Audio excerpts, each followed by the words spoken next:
देश भर में इस वक्त एसआईआर की प्रक्रिया चल रही है। इस बीच चुनाव आयोग ने देश के 6 राज्यों में स्पेशल इंटेंसिव रिवीजन की समय सीमा बढ़ा दी है।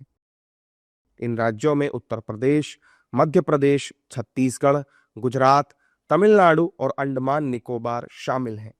एसआईआर की प्रक्रिया की अवधि बढ़ाए जाने पर विपक्ष के नेता हमलावर हो गए हैं। विपक्षी नेता इसे हड़बड़ी में किया जा रहा काम बता रहे हैं। देखिए, मैं समझता हूँ कि लगातार जो डेट अभी बढ़ाए गए 6 राज्यों का, तो मैंने कहा हड़बड़ का काम शैतान का होता है। तो इन चीज़ों को देखते हुए सरकार को हठधर्मिता नहीं, अगर वो वाकई चुनाव सुधार चाहती है तो वो प्रॉपर वे में डिस्कशन करने के बाद चीज़ों को लाए, ना कि इसे एक प्रतिशोध या बदले लेने की भावना के रूप में ले इसे। जिस तरीके से प्रक्रिया चल रही थी, जो प्रेशर के अंतर्गत बीएलओ चाह रहे काम हो रहा था, साथ ही साथ आप समझिए ये बीएलओ जो हैं वो टीचर्स हैं, वो गवर्नमेंट जॉब्स पर हैं, तो काफ़ी स्कूल्स भी सफ़र कर रहे हैं। एक्सटेंशन जो दिया गया है उसे क्लियरली समझ में आ रहा है कि ये शुरू की थी उत्तर प्रदेश की सरकार ने, उनसे मांग की कि इसको एक्सटेंड करें, इस वजह से सब एक्सटेंड हुआ है।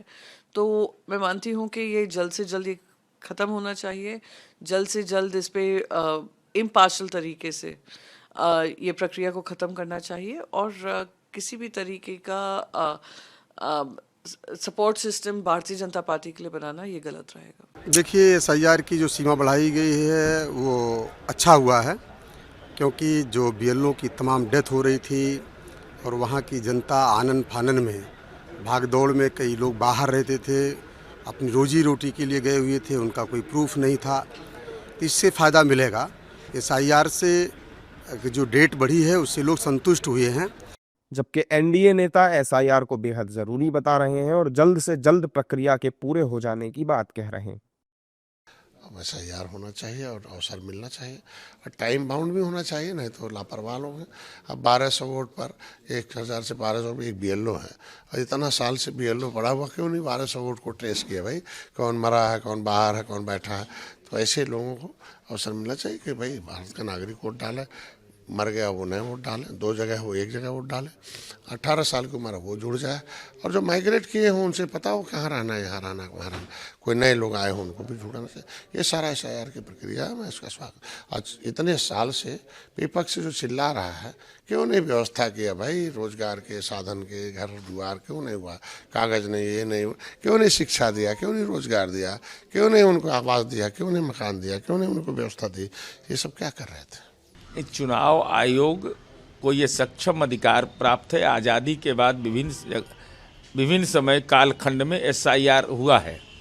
एसआईआर की अवधि बढ़ाना, एसआईआर के मानक तय करना, इस संबंध में माननीय सर्वोच्च न्यायालय ने भी विचारण में निर्देश दिया है। तो ऐसी स्थिति में चुनाव आयोग का ये सक्षम अधिकार है। देखिए, एसआईआर तो एक सतत प्रक्रिया है और इसमें अगर लोगों को लगा, चुनाव आयोग को लगा कि नहीं अभी और समय चाहिए, बीएलओज के फीडबैक पे, डिस्ट्रिक्ट मैजिस्ट्रेट्स के फीडबैक पे, तो जो चुनाव आयोग ने निर्णय लिया है उसी के अनुसार लिया है कि इस पे बढ़ाना चाहिए और बिल्कुल होना भी चाहिए। एक बार वृहद रूप से एसआईआर हो जाए ताकि मरे हुए लोग, जिन लोगों ने पलायन कर लिया है, जिनकी डुप्लीकेसी है, जो घुसपैठी है, उनका नाम वोटर लिस्ट से once and for all strike down कर दिया जाए। हम इसे वोटर लिस्ट के शुद्धिकरण से जोड़ते हैं। अब उत्तर प्रदेश में 26 दिसंबर तक और गुजरात व तमिलनाडु में 14 दिसंबर तक एसआईआर के फॉर्म भरे जा सकेंगे, जबकि मध्य प्रदेश, छत्तीसगढ़ और अंडमान निकोबार में 18 दिसंबर तक फॉर्म भरने की तारीख है।